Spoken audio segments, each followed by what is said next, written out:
धर्म प्रेमी बंधुओं, मेरे इस चैनल में आपका स्वागत है। आप सभी को जय जिनेंद्र। मेरे इस चैनल में 24वीं पुराण के अंतर्गत भगवान आदिनाथ के जीवन का वर्णन चल रहा है। आज हम आदिनाथ के माता जी को 16 जो सपने आए थे उसके आगे का स्वाध्याय करेंगे। देवी ऐरावती हाथी को देखने से, यानी राजा नाभिराय जो है अब माता के सपनों का अर्थ बता रहे हैं कि देवी ऐरावत हाथी को देखने से तुम्हारे एक अत्यंत उत्कृष्ट पुत्र होगा। बैल को देखने से यह समस्त संसार का अधिपति होगा। सिंह को देखने से यह अत्यंत पराक्रमी होगा। लक्ष्मी को देखने से यह अत्यंत वैभवशाली होगा। 2 मालाओं को देखने से यह धर्म तीर्थ का कर्ता होगा। पूर्ण चंद्रमा को देखने से यह समस्त प्राणियों को आनंद देने वाला होगा। सूर्य को देखने से यह तेजस्वी होगा। सोने के कलश देखने से यह निधियों का स्वामी होगा। मछलियों को देखने से यह अनंत सुख और सरोवर को देखने से वह उत्तम लक्षणों के भूषित होगा। समुद्र को देखने से यह सर्वदर्शी और सिंहासन को देखने से स्थिर साम्राज्यवान होगा। देव विमान को देखने से यह स्वर्ग से आवेगा। नागेंद्र भवन देखने का से यह अवधि ज्ञानी होगा। रत्नों की राशि देखने से यह गुणों की खान और निर्धूम अग्नि देखने से वह कर्म रूपी ईंधन को जलाने वाला होगा तथा स्वप्न देखने के बाद जो तुमने मुंह में प्रवेश करते हुए सफ़ेद बैल देखा है उससे मालूम होता है कि तुम्हारे गर्भ में किसी देव ने अवतार लिया है।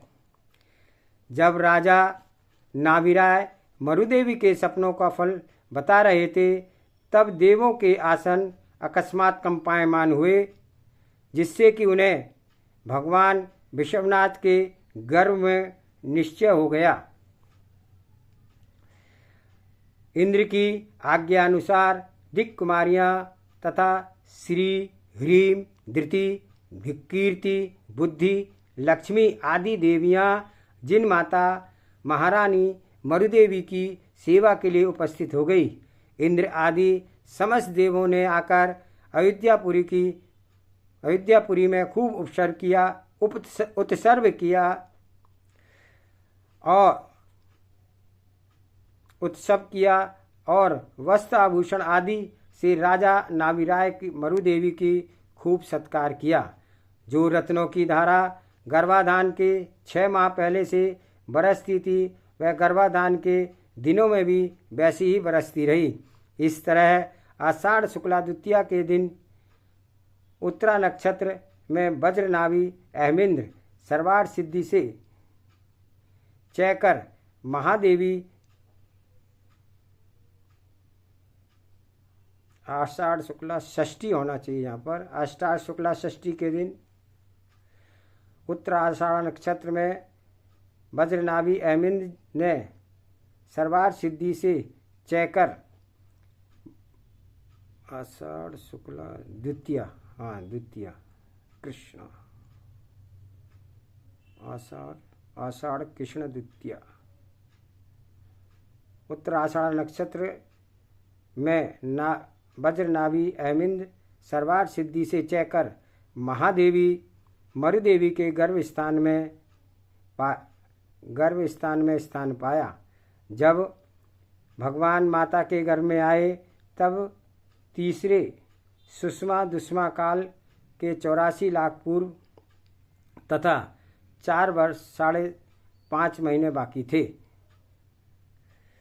मरुदेवी की सेवा के लिए जो दिव्य कुमारियाँ थी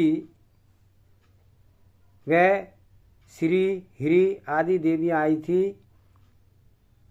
उन्होंने सबसे पहले सर्वलोक से आई हुई दिव्य औषधियों से उनका गर्भ शोधन किया और फिर निरंतर गर्भ की रक्षा तथा उसके पोषण की दच्चित रहने लगी। वे देवियाँ मरु देवी को हर प्रकार की सेवा करने लगी।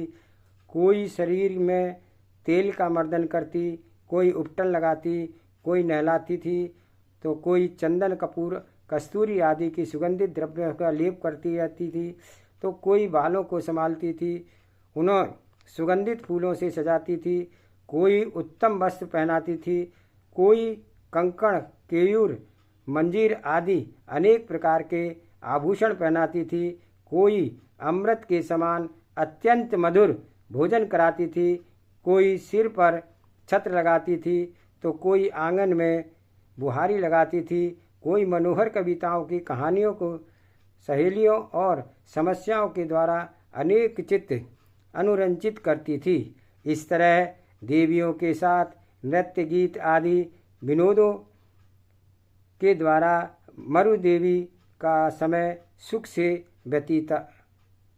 बीतता था। उस समय की विचित्र बात यह थी कि गर्भ के दिन तो क्रम से बीतते जाते थे, पर उनके शरीर में गर्भ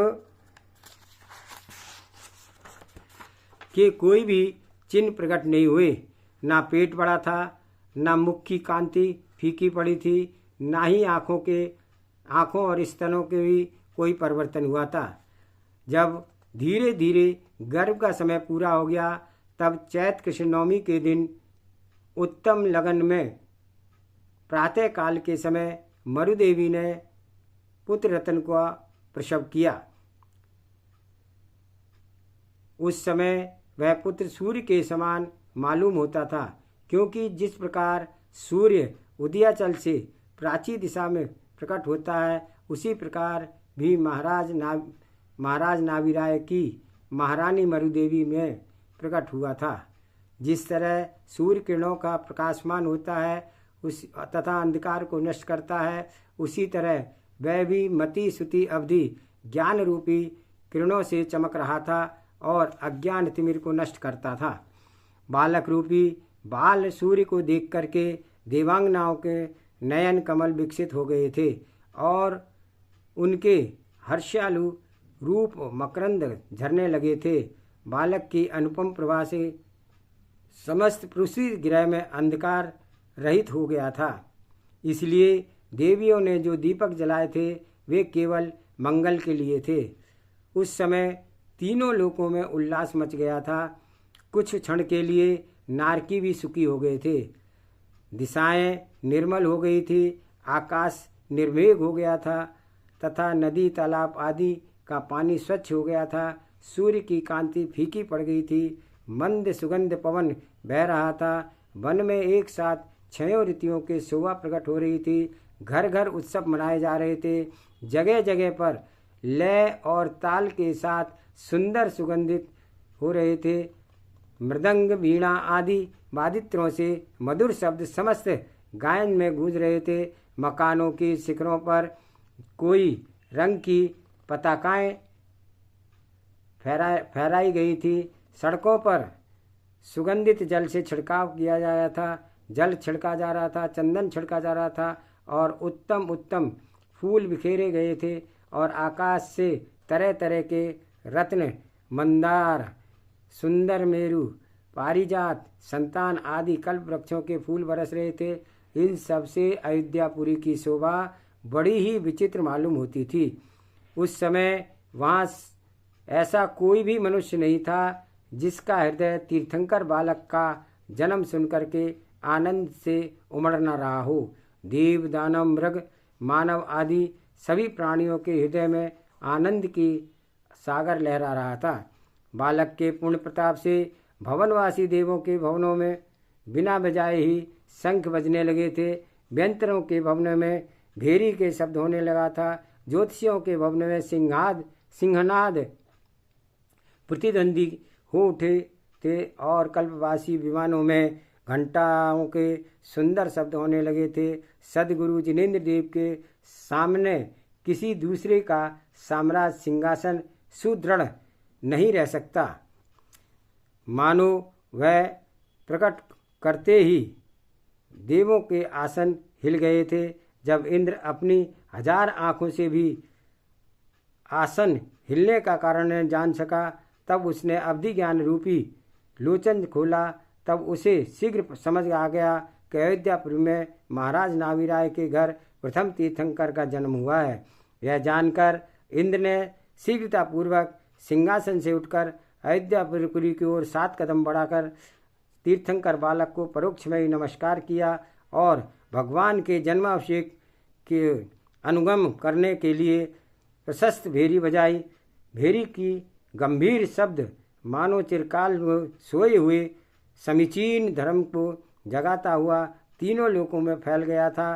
प्रशस्त भेरी की ध्वनि सुनकर के समस्त देव सेनाएं अपने अपने आवासों से निकलकर स्वर्ग के गोपुर के द्वार की ओर इंद्र की प्रतीक्षा करने लगे थे। सौधर्म स्वर्ग के इंद्र भी इंद्राणी के साथ ऐरावत हाथी पर बैठ करके समस्त देवों के साथ अयोध्यापुरी की ओर चला। रास्ते में अनेक सूर्य नृत्य करती जाती थी और सरस्वती वीणा बजाती रही और गंधर्व गाते थे और भरताचार्य नृत्य अव्यवस्था करते जाते थे।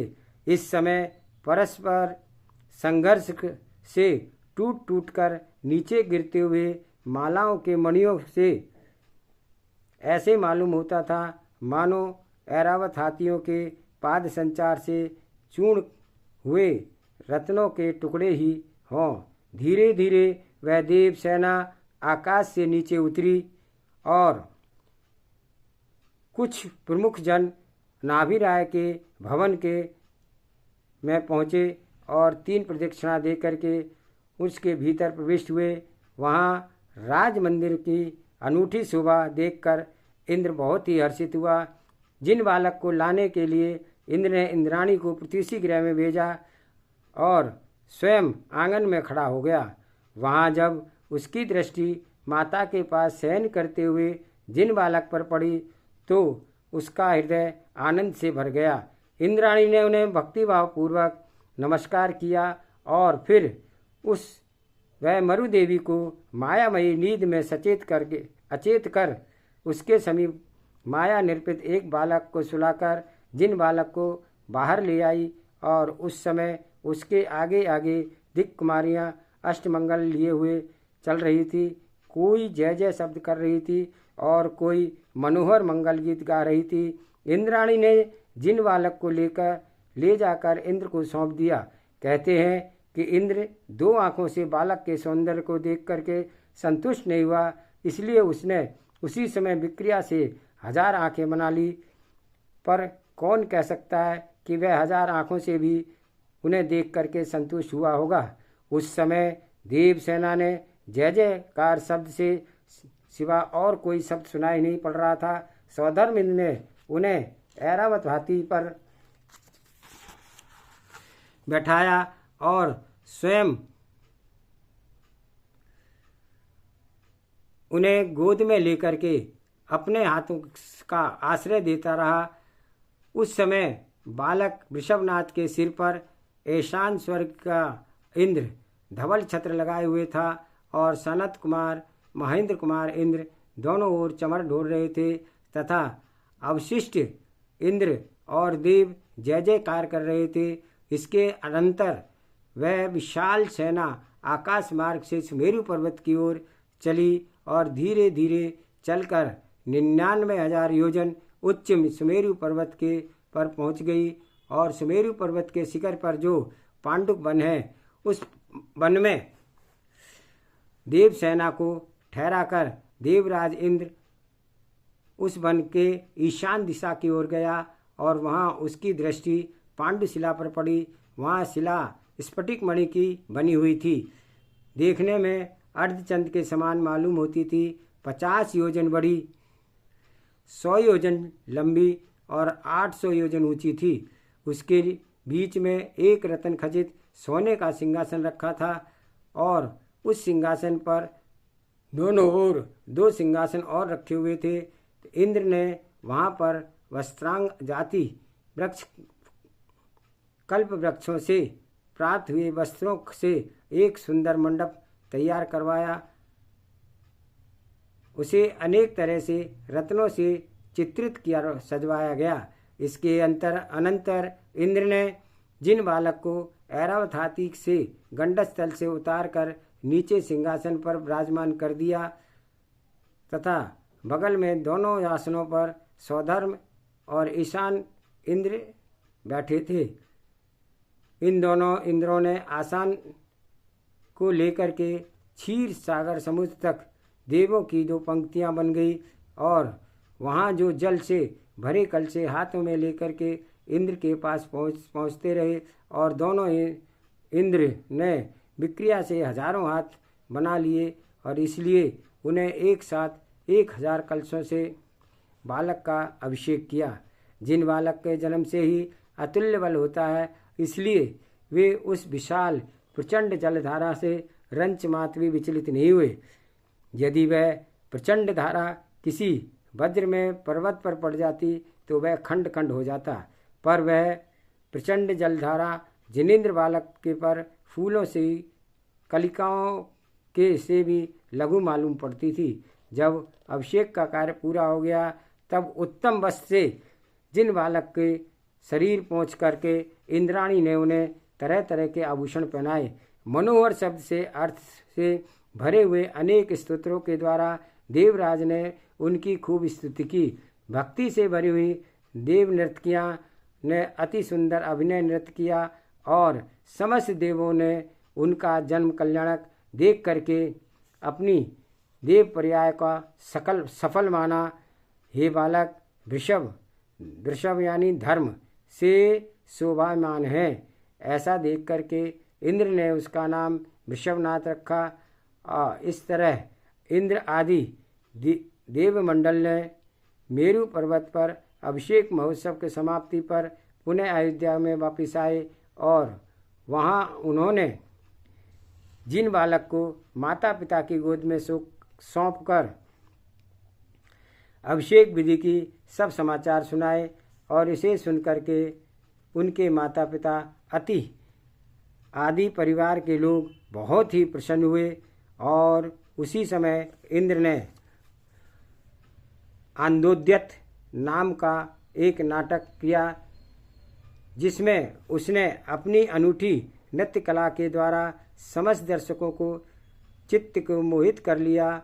फिर विक्रिया से भगवान ऋषभदेव के महाबल आदि 10 पूर्व भवों का सदृश परिचय कराया। महाराज नाभिराय ने भी दिल खोल करके पुत्रोत्पत्ति के उपलक्ष्य में अनेक उत्सव किए।